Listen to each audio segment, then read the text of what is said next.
नमस्कार, स्वागत है आप सबका। मैं पुनीत पाठक हूं और आप देख रहे हैं मुद्दा गरम है। मुद्दा यह है कि मध्य प्रदेश में हिंदी अचानक से चर्चा के केंद्र में आ चुकी, क्योंकि मध्य प्रदेश की सरकार एमबीबीएस की पढ़ाई, डॉक्टरी की पढ़ाई अब हिंदी में कराने की तैयारी पूरी कर चुकी है। बुक्स को ट्रांसलेट किया जा चुका है, हिंदी अनुवाद इसका हो चुका है और ऐसा करने वाला मध्य प्रदेश देश का पहला राज्य बन चुका है।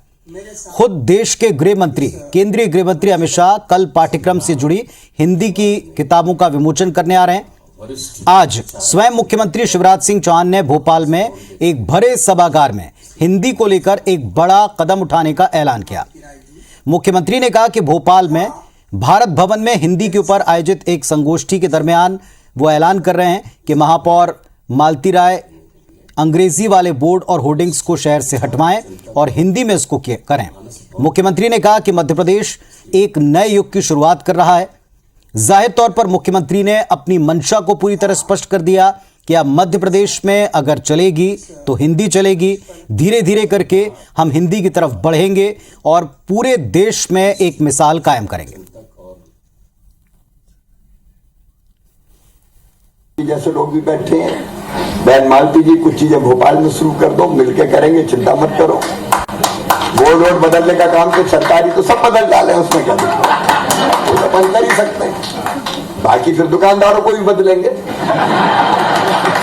और उसमें भी ऊपर हिंदी, नीचे लिखना हो तो लिखना, उसमें कोई बाहर से आए देखे उसे समझ में नहीं आए तो कोई दिक्कत नहीं है, उसमें क्या परेशानी। तो मानता हूं कि ऊपर लिखा जाए झीलों के नगर में, भले नीचे छोटे शब्दों में सिटी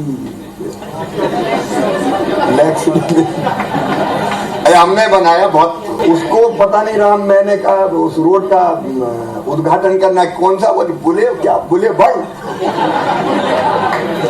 क्या नाम तो जाता बुले, अरे मैं उद्घाटन मत करो, क्या का बुले बड़। अब आज के बच्चों को ये पता ही नहीं है कि टीटी नगर का मतलब क्या है। टाटा द्रौपदी को कोई नहीं जानता। तो आप देखिए एक एक महापुरुष के नाम पर रखे गए नाम का क्या सत्यानाश किया है। प्रधानमंत्री जी ने जिम्मा सौंपा, मैंने विश्वास से कहा कि पूरी ताकत के साथ जुट जाओ। कई लोग हंसेंगे, विरोध करेंगे, कोई हो सकता है सहयोग भी ना करे, तो अभी टीम बनाओ और इस काम में लग जाओ। आज मुझे कहते हुए आनंद और प्रसन्नता और गर्व है कि विश्वास और पूरी टीम ने उस काम को पूरा करके दिया है। तो साहब, ये सब कुछ मध्य प्रदेश में ऐसे वक्त पर हो रहा है जिस वक्त कांग्रेस पार्टी भारत जोड़ो यात्रा कर रही है और दक्षिण में भारत जोड़ो यात्रा के दरमियान दक्षिण भारतीय लैंग्वेज को लेकर राहुल गांधी खुद स्टेटमेंट देते हैं, खुले मंचों पर कहते हैं कि उनके लिए दक्षिण भारतीय भाषाएं वहां की मांग और सेंटिमेंट्स के अनुरूप वैसे ही प्राथमिक हैं जैसे हमारे लिए हिंदी होती है। तो एक तरफ जहां दक्षिण के राज्यों में कांग्रेस पार्टी दक्षिण भारतीय भाषाओं को लेकर अपनी स्टेटमेंट जारी कर रही, तो दूसरी तरफ मध्य प्रदेश हिंदी से जुड़ी गतिविधियों का एक नया सक्रिय केंद्र बनकर उभर रहा है और यही है आज का सबसे बड़ा और गर्म मुद्दा। दिल्ली में मोदी सरकार जब से बनी, उनकी मंशा हिंदी को लेकर एक राष्ट्रव्यापी फैसला बनाने की है, एक जनमानस की राय कायम करने की है। लेकिन जब कभी कुछ करने का प्रयास किया जाता है तो दक्षिण भारत से विरोध की एक प्रबल लहर चल पड़ती है। नतीजा ये निकलता है कि मोदी सरकार अपने पांव पीछे करती है और ऐसे वक्त में मध्य प्रदेश हिंदी का एक नया ध्वजवाहक बनकर उभर रहा है। आज का मुद्दा गर्म है, इसी विषय पर है। हम ये जानने की कोशिश कर रहे हैं कि क्या मध्य प्रदेश से हिंदी की राजनीति परवान चढ़ेगी, क्या हिंदी पट्टी के सेंटिमेंट्स को 2024 के लिहाज से आधिकारिक तौर पर भारतीय जनता पार्टी आगे कर इसका लाभ चुनाव में भी ले सकती है। चलिए शुरुआत करते हैं इस बड़े मुद्दे के ऊपर हमारे साथ में जुड़ने वाले पैनल से चर्चा करने की। इस वक्त हमारे साथ में अजय सिंह यादव साहब हैं, कांग्रेस पार्टी से जुड़े हुए वरिष्ठ सदस्य हैं। अजय जी, जिस तरीके से भी हम देख रहे हैं पूरे देश भर में आपकी कांग्रेस पार्टी की एक यात्रा का जिक्र चल रहा है, भारत जोड़ो यात्रा, वहां दक्षिण भारतीय लैंग्वेज को लेकर चल रहा है और यहां आप देखें मेडिकल की पढ़ाई हिंदी में होगी और अब होर्डिंग्स भी हिंदी में लगाने के लिए निर्देश हो गए। कैसे देखती कांग्रेस पार्टी?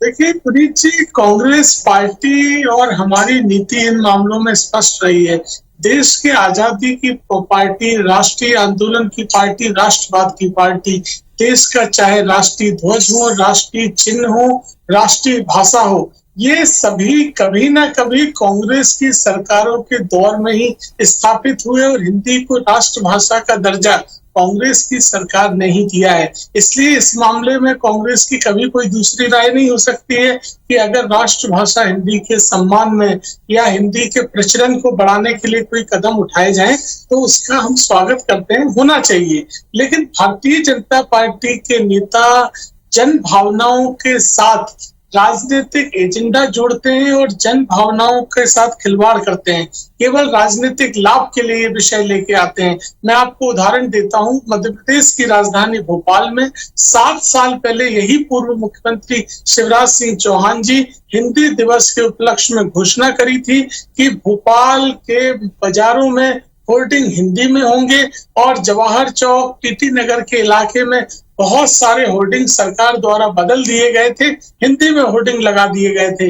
लेकिन आज आप इस इलाके में घूम के आइए, एक भी वो होर्डिंग उपलब्ध नहीं है।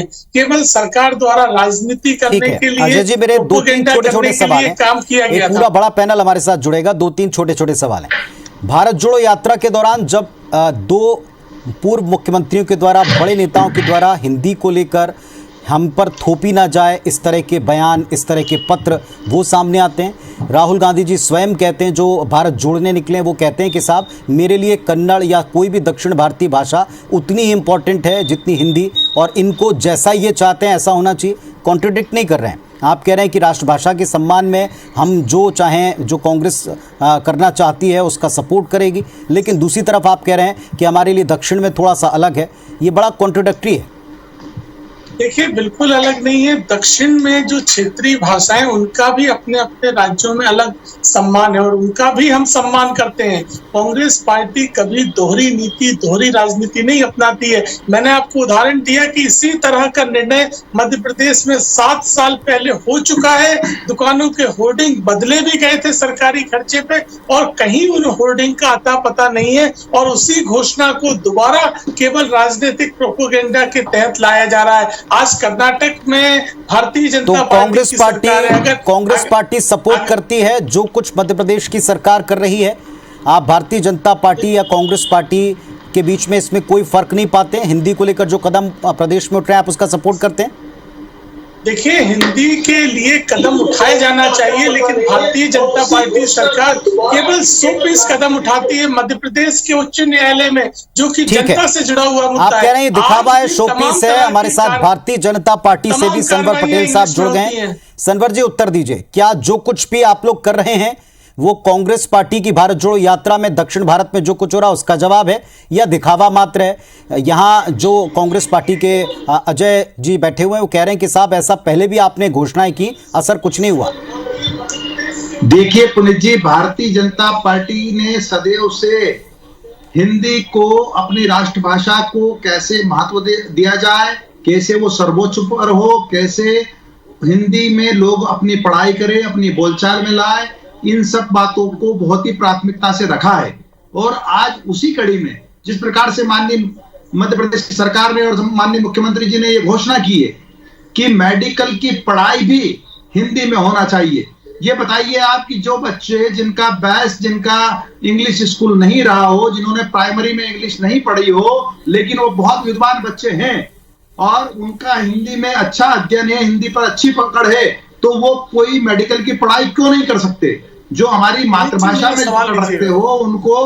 तो इस कारण से कांग्रेस के जब भी इस प्रकार के कोई निर्णय होते हैं, जब हमारी राष्ट्रीय भाषा को मान देने की बात आती है, तो कांग्रेस के पेट में दर्द होता है। क्यों बेफिजूल की बात करिए सनवर जी, एक लाइन में देखिए अजय सिंह जी व्यक्तिगत रूप से कुछ बोले, लेकिन इनकी पार्टी की क्या लाइन है? भारतीय जनता पार्टी की सरकारों ने नहीं बनाया है। हिंदी को राष्ट्रभाषा के रूप में सम्मान कांग्रेस की सरकारों ने दिया है, आपकी सरकारों ने नहीं दिया है। बेफिजूल की बात मत करिए। तो आप साथ आइए ना, हम कहाँ कह रहे हैं, आप साथ आइए।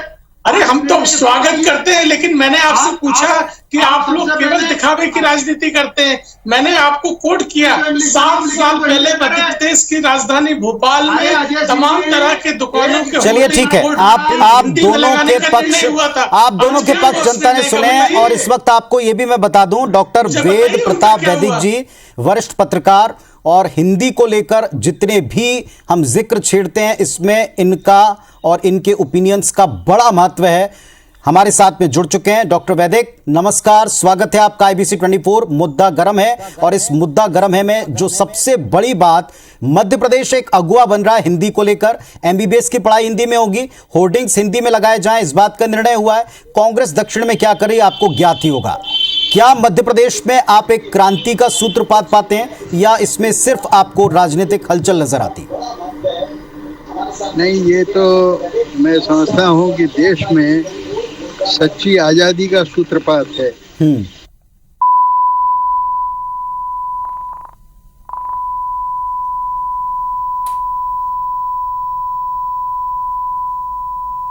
वैदिक जी, हम आपको माफ कीजिएगा सुन नहीं पा रहे हैं, हम डॉक्टर वैदिक को सुन नहीं पा रहे हैं। दर्शकों के पास वापस उनको जोड़ेंगे कुछ ही देर में।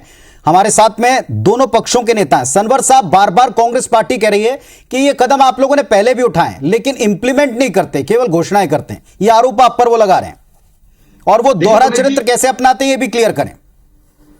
पुनीत जी देखिए, अजय सिंह जी बीच में बात काट रहे हैं। अगर वो बीच में बात काटेंगे तो मुझे भी मजबूर होना पड़ेगा। जब उनकी बारी आएगी तो मैं भी बात करेंगे। आप कह रहे हैं कांग्रेस विरोध कर रहे हैं, हम स्वागत कर रहे हैं। क्या बात कर रहे हैं आप? आपको स्वागत समझ में नहीं आता है? हम तो स्वागत करते हैं। हिंदी पाठ्यक्रम हो, कमलनाथ जी से स्टेटमेंट जारी कर रहे हैं। कौन रोक रहा है? कौन रोक रहा है आपको? अरे आप कमलनाथ जी से स्वागत करते हैं, सही स्वागत करते हैं हम। मैं आपको फिर से कांग्रेस स्वागत करते हैं। अजय जी, वो कह रहे हैं कोई स्टेटमेंट जारी करें। क्या आप PCC कोई स्टेटमेंट जारी करेगी इसको लेकर? समर्थन में, विपक्ष में जो भी आपके तर्क है, कोई स्टेटमेंट जारी करेगी? आप कमलनाथ जी से कहिए। मुझे 1 मिनट दीजिएगा ताकि आप लोग की बात सुन भी पाए, सनवर साहब सुन भी पाए। क्या स्टेटमेंट जारी करेगी कांग्रेस पार्टी? कांग्रेस पार्टी हमेशा इस मत में रही है कि हिंदी के सम्मान में जो भी कदम उठे वो होना चाहिए, लेकिन आपके कदम राजनीतिक हैं, इसलिए हमारी आपत्ति अभी जो कदम है उनको आप कैसे देखते हैं? उनको आप राजनीतिक देखते हैं? MBBS की पढ़ाई देश में पहला राज्य है जहां आप भी विराजमान है, वहां हिंदी में होगी। क्या आप इसमें कोई राजनीति पाते हैं? देखिए पुनीत जी, मध्य प्रदेश में जितने भी सरकारी मेडिकल कॉलेज हैं उनमें आधे से ज्यादा प्रोफेसर के पद खाली पड़े हुए हैं, इंफ्रास्ट्रक्चर नहीं है। सर ये डिफरेंट मुद्दा है, ये दूसरा मुद्दा है जो आप बोल रहे हैं, ये दूसरा मुद्दा है। अभी मुद्दा है कि क्या इससे पहले कभी किसी ने हिंदी में पढ़ाई शुरू करवाई है? ये प्रयास जो है इसको आप सराहते हैं या नकारते हैं? सीधा जवाब दीजिए। पुनीत जी, ये प्रयास होना चाहिए, लेकिन आपकी तैयारी अधूरी है। आपके पास हिंदी में पढ़ाने वाले, बताइए कौन पढ़ाएगा हिंदी में पाठ्यक्रम? आप सूची जारी करिए कौन पढ़ाएगा। इसलिए आप केवल ये राजनीतिक हिंदी के विद्वान कर रहे हैं। मुझे बताइए, हिंदी में पढ़ाने के लिए मेडिकल पाठ्यक्रम के प्रोफेसर की कोई सूची है? इंफ्रास्ट्रक्चर जिस तरह का लगता है वो उपलब्ध है। जब आपने वो तैयारियां पूरी नहीं करी है, उसके चलिए एक नया आरोप है, आधी अधूरी तैयारी के साथ केवल श्रेय लेने के लिए कर रहे हैं। इसका उत्तर दीजिएगा। बिल्कुल सनवर साहब। बिल्कुल देखिए पुनीत जी, पूरा इंफ्रास्ट्रक्चर के साथ ये पढ़ाई होगी। हिंदी के जानकार जो मेडिकल साइंस को जानते हैं, जो उसके व्याख्याता हैं, निश्चित रूप से वो पढ़ाई कराएंगे। सरकार जब कोई निर्णय लेती है तो हवाई निर्णय नहीं लेती है, पूरी तैयारी के साथ निर्णय लेती है। और अजय सिंह जी आप सिर्फ ये बता दीजिए कि हिंदी के विद्वान बच्चे मेडिकल की पढ़ाई क्यों नहीं करना चाहिए? सिर्फ चलिए अब जब आप लोग पॉलिटिकल आरोप प्रत्यारोप कर रहे हैं तो मुद्दा गर्म है। मैं एक छोटे से ब्रेक के बाद इसके पॉलिटिक्स और इसके जुड़े एस्पेक्ट के ऊपर ही बात करेंगे। केवल पॉलिटिकल एंगल की बात करूंगा, सीधे सवालों के उत्तर आपसे मिले ऐसी उम्मीद हम करते हैं, दर्शक भी करेंगे। तो हिंदी को लेकर मध्य प्रदेश में एक नई पहल हुई है और इस पर हम सनवर पटेल साहब को सुन रहे थे, अजय जी को सुन रहे थे, कांग्रेस बीजेपी के पक्ष के साथ साथ डॉक्टर राकेश गुप्ता जी हमारे साथ में जुड़ गए हैं। सदस्य हैं छत्तीसगढ़ मेडिकल काउंसिल के, स्वयं पेशे से चिकित्सक हैं। डॉक्टर राकेश गुप्ता जी, स्वागत है आपका। डॉक्टर गुप्ता, मध्य प्रदेश में अब MBBS की पढ़ाई हिंदी में होगी, कल इसका किताबों का विमोचन करने केंद्रीय गृह मंत्री आ रहे हैं। इस कदम को आप कैसे देखते हैं? देखिए पुनीत जी, आज के समाचार पत्रों में मैंने पढ़ा कि केंद्रीय गृह मंत्री मध्य प्रदेश आ रहे हैं और चिकित्सा शास्त्र को हिंदी में पढ़ाने की तैयारी है और इसके लिए मात्र 3 किताबें तैयार की गई हैं। पुनीत जी, जैसे हम सब जानते हैं कि भारत का डॉक्टर एक अंतर्राष्ट्रीय स्तर का व्यक्ति होता है और बहुत अच्छे डॉक्टर के रूप में भारतीय डॉक्टर की पहचान होती है और ज्यादातर रिसर्च जर्नल या फिर पढ़ाई जो है वो अंग्रेजी भाषा में होती है और अंग्रेजी भाषा में ही सारी टेक्स्ट बुक और जर्नल्स होते हैं और जो आदान प्रदान होता है इसमें शिक्षा का वो केवल अंग्रेजी में होता है। बहुत कम देश ऐसे हैं अपनी सीमित संख्या में जो अपनी भाषा में चिकित्सा विज्ञान देते हैं और उन देशों के डॉक्टर कभी भी अपने देश के बाहर नहीं जा पाए या उनका चिकित्सा विज्ञान अंतरराष्ट्रीय नहीं हो पाए। इसमें एक चीन बड़ा उदाहरण है। चीनी चिकित्सा पद्धति को कभी भी अंतरराष्ट्रीय स्तर पर केवल इसलिए मान्यता नहीं मिल पाई कि उन्होंने इंग्लिश को अपनाया नहीं और उनके रिसर्च अंतरराष्ट्रीय स्तर पर ज्यादा माने भी नहीं जाते हैं। जो चिकित्सा शास्त्र है वो हिंदुस्तान का वो बहुत अच्छा समझा जाता है। जी डॉक्टर साहब, इसके पीछे 2 तर्क बार बार दिए जा रहे हैं, चूंकि डिबेट में आप थोड़ा सा लेट हमारे साथ जुड़ पाए। 2 तर्क दिए जा रहे हैं कि कई सारे विद्वान बच्चे जो पढ़ने में बहुत बेहतर हैं, बड़े कुशल चिकित्सक बन सकते हैं, लेकिन अंग्रेजी कमजोर थी, पढ़ नहीं पाए, वो अब अपने ज्ञान का लाभ नहीं दे पाए अपने ही देश में। दूसरा ये भी कहा जा रहा है कि हिंदी को लेकर के आपको कुछ कदम उठाने पड़ेंगे, केवल आप मंचों पर भाषण देकर सीमित नहीं रह सकते। देखिए, और हमारे देश में भी डॉक्टर्स की कमी, अगर ऐसे डॉक्टर्स हमारे देश में भी मिल जाएं तो क्या बुराई है, एक तर्क ये भी दिया जाता है। देखिए, आपने 2 बातें कही और दोनों विरोधाभासी हैं। पहली बात तो ये कि जो अंग्रेजी नहीं जानते थे वो अच्छे चिकित्सक नहीं बन पाए। तो आपने देखा होगा कि हिंदी भाषी राज्यों के उत्कृष्टतम डॉक्टर अंतरराष्ट्रीय स्तर पे हुए हैं। बिहार और उत्तर प्रदेश के बहुत अच्छे डॉक्टर जो हैं वो विदेश में जाके काम कर रहे हैं। ये देखिए एक प्रकार का माइंड ब्लॉक है। हम ये समझते हैं कि अंग्रेजी नहीं आती तो अच्छे डॉक्टर नहीं बन पाएंगे। दूसरी बात ये कि यदि हिंदी की शुरुआत करनी है तो चिकित्सा शास्त्र से ही क्यों हो रही है। ठीक है, सनवर साहब इसका उत्तर देने के लिए वक्त बड़ा लिमिटेड है। सनवर जी, आप लोग जो जितने तर्क दे रहे हैं उन्हीं तर्कों को मैं सवालों के तौर पर पूछ रहा हूँ, क्या उत्तर है इनके आपके पास? पुनीत जी, डॉक्टर राकेश जी ने बिल्कुल ये बात सही कही। उन्होंने कहा कि अंतरराष्ट्रीय स्तर पर हमको अगर अपनी पहचान बनाना है तो हमको अंतरराष्ट्रीय भाषाएं सीखना होगा। भारतीय जनता पार्टी की सरकार ने कभी भी ये नहीं कहा, मैं उनको स्पष्ट करना चाहता हूं बड़ी विनम्रता से, कि अंग्रेजी में पढ़ाई नहीं करना चाहिए। भारतीय जनता पार्टी की सरकार ये चाहती है कि ऐसे मेधावी, ऐसे प्रतिभाशाली बेटे बेटियां जिनकी अंग्रेजी अगर कमजोर है और वो चिकित्सा शास्त्र पढ़ना चाहते हैं तो वो भी चिकित्सा शास्त्र बहुत अच्छे से पढ़ पाए, हमारी हिंदी को मान मिले, हिंदी को सम्मान मिले।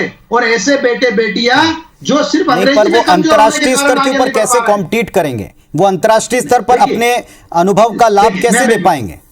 मैं पुनीत जी, बहुत अच्छा प्रश्न है पुनीत जी। इंग्लैंड और अमेरिका में अंग्रेजी में पढ़ाई होती है और रसिया में रसियन में पढ़ाई होती है। उन्होंने चाइना की बात की है। और हम फ्रांस जाएंगे तो फ्रेंच में पढ़ाई होती है, वहां की भाषा में पढ़ना पड़ता है। हमारे बेटे बेटी जाएंगे तो पहले 6 महीने उनको वहां की लैंग्वेज कोर्स करना होती है, तब जाकर वहां हम पढ़ पाते हैं। तो हमेशा अपने आप को नीचा क्यों आंकना? जी अजय जी, हमारे क्यों ऐसा नहीं हो सकता है कि कोई हिंदुस्तान बेटा बेटी आए और वो हिंदी पढ़े? इस मामले में डॉक्टर साहब ने जो बात कही वो बहुत महत्वपूर्ण है कि अगर किसी पाठ्यक्रम के लिए हम उस भाषा में जनरल्स और स्टडी मटेरियल उपलब्ध नहीं करवा पाएंगे तो कोई भी पाठ्यक्रम हो उसमें पढ़ने वाला व्यक्ति कभी सफल नहीं हो सकता है। तो अगर आप हिंदी माध्यम में मेडिकल की पढ़ाई की बात कर रहे हैं तो स्टडी मटेरियल जनरल्स वो कहाँ उपलब्ध है? उस तरह की व्यवस्थाएं पहले होना चाहिए, उसके बाद इस तरह के। मैं एक और उदाहरण देता हूँ, मध्य प्रदेश के उच्च न्यायालय जो आम जनता से जुड़े हुए हैं वहां आज भी अंग्रेजी में पूरा काम होता है। उसको आपने हिंदी में क्यों नहीं करवा दिया, जो आपके लिए आसान था और आम जनता को लाभ भी होता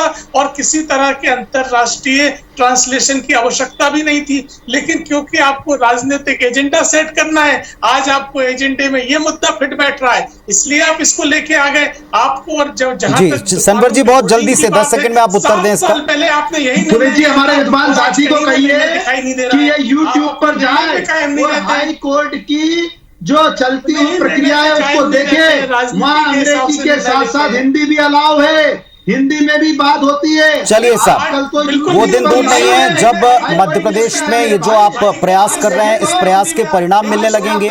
लेकिन प्रयासों को समर्थन के साथ साथ विरोध में कई तर्क, क्या जनता, क्या स्टूडेंट्स, क्या हिंदी प्रेमी, क्या हिंदी का सपोर्ट करने वाले तमाम लोग, हिंदी बेल्ट के लोग इस बात को पूरी तरह से पचा पाएंगे? यह बड़ा प्रश्न है। उत्तर आप ही लोगों को देने हैं। आज इस मंच पर दे रहे हैं, कल लोगों के बीच में, छात्रों के बीच में, जनता के बीच में देने होंगे। बहुत शुक्रिया आप सबका। मुद्दा गर्म है में अपनी बात रखने के लिए धन्यवाद। नमस्कार।